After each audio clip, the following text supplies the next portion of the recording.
Question number 2 में आपको first term का वैल्यू और कॉमन डिफरेंस का वैल्यू दिया गया है और बोला गया एपी के 4 टर्म्स को फाइंड आउट करिए। तो आइए फाइंड आउट करते हैं। 2 के फर्स्ट पार्ट में फर्स्ट टर्म का वैल्यू 10 दिया गया है और कॉमन डिफरेंस का वैल्यू 10 दिया गया है और इसके 4 टर्म्स को पता करना है। तो आइए पता करते हैं। सबसे पहले हम लोग गिवन लिखेंगे। Given a is equal to 10 और डी इज इक्वल टू 10। उसके बाद में हम लोग 4 टर्म्स का पता करेंगे। उसके लिए a1 लिखेंगे। a1 और a सेम होता है, इसलिए a1 का वैल्यू 10 हो गया।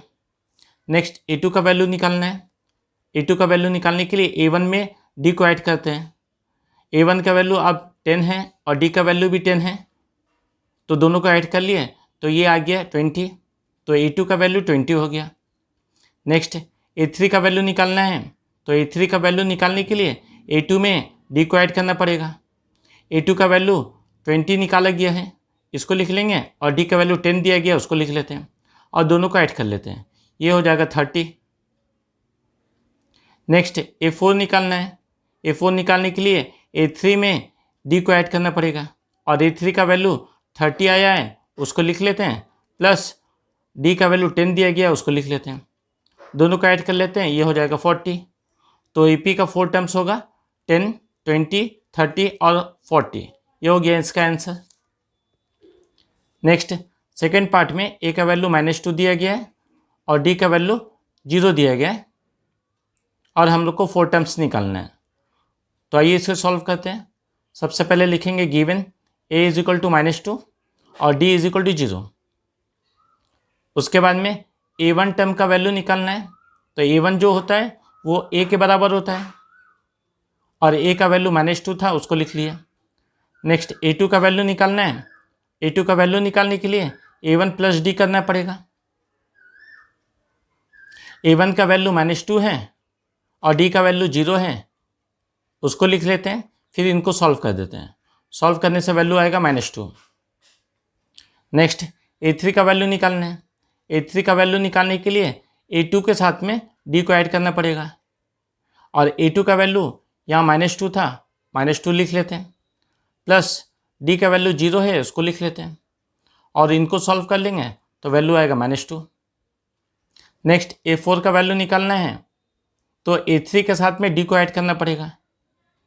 a3 का वैल्यू -2 है उसको लिखेंगे और d का वैल्यू 0 है उसको लिखेंगे, फिर इनको सॉल्व कर लेंगे, -2 आएगा। तो AP जो होगा वो होगा -2, -2, -2, -2, इसको लिख लिए। ये हो गया इसका आंसर। नेक्स्ट थर्ड पार्ट में A का वैल्यू 4 दिया गया है और D का वैल्यू -3 दिया गया है। इसका AP निकालना है। तो आइए निकालते हैं। तो सबसे पहले गिवन लिखेंगे। गिवन में A का वैल्यू 4 है उसको लिखेंगे और D का वैल्यू -3 है उसको लिखेंगे। उसके बाद में A1 का वैल्यू निकालेंगे। A1 और A सेम होता है करके वैल्यू A1 का 4 हो गया। नेक्स्ट A2 निकालेंगे। A2 निकालने के लिए A1 में D को ऐड करना पड़ता है। A1 का वैल्यू 4 आया उसको लिखेंगे, प्लस D का वैल्यू -3 है उसको लिखेंगे और इसको कैलकुलेट करेंगे तो वैल्यू आएगा 1। नेक्स्ट A3 का वैल्यू निकालेंगे।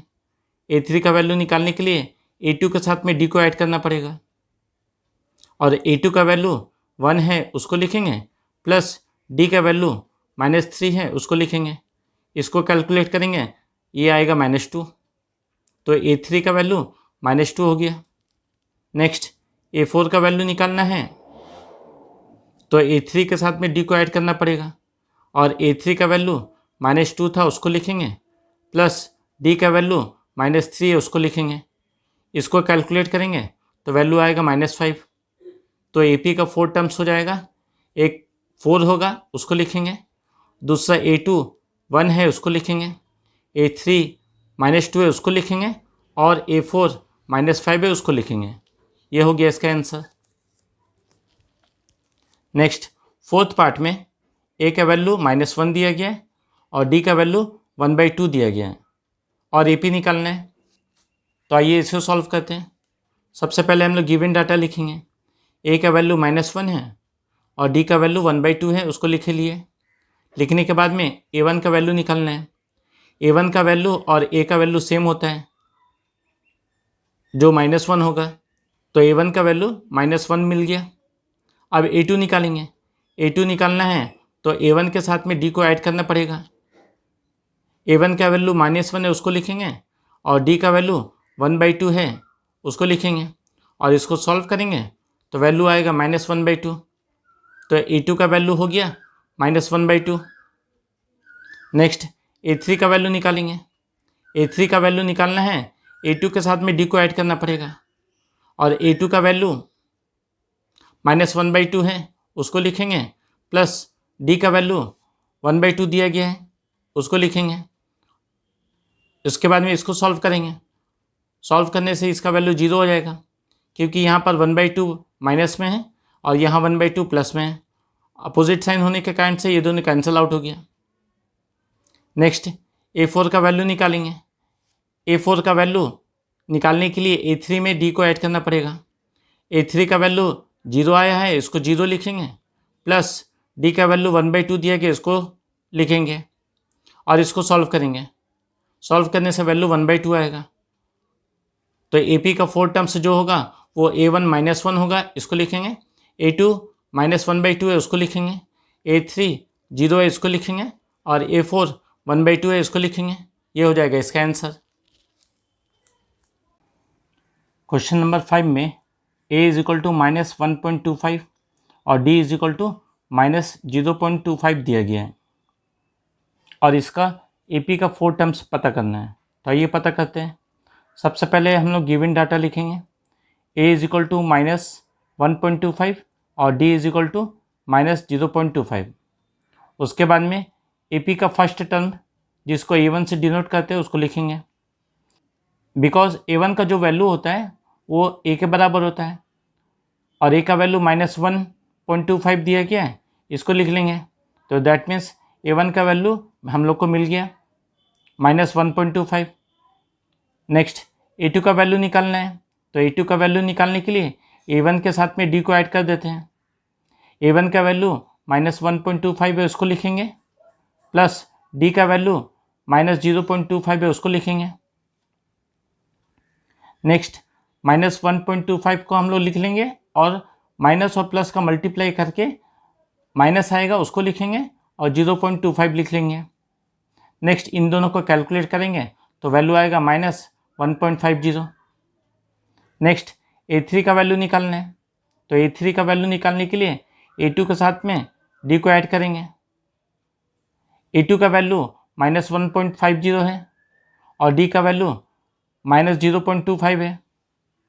नेक्स्ट -1.50 को एज इट इज़ लिखेंगे, और माइनस के साथ प्लस को मल्टीप्लाई करेंगे, तो माइनस प्लस माइनस होता है, उसको माइनस लिखेंगे, और 0.25 लिखेंगे। नेक्स्ट इसको कैलकुलेट करेंगे, ये होगा -1.75। नेक्स्ट A4 का वैल्यू फाइंड आउट करेंगे। A4 का वैल्यू फाइंड आउट करने के लिए A3 के साथ में D को ऐड करेंगे।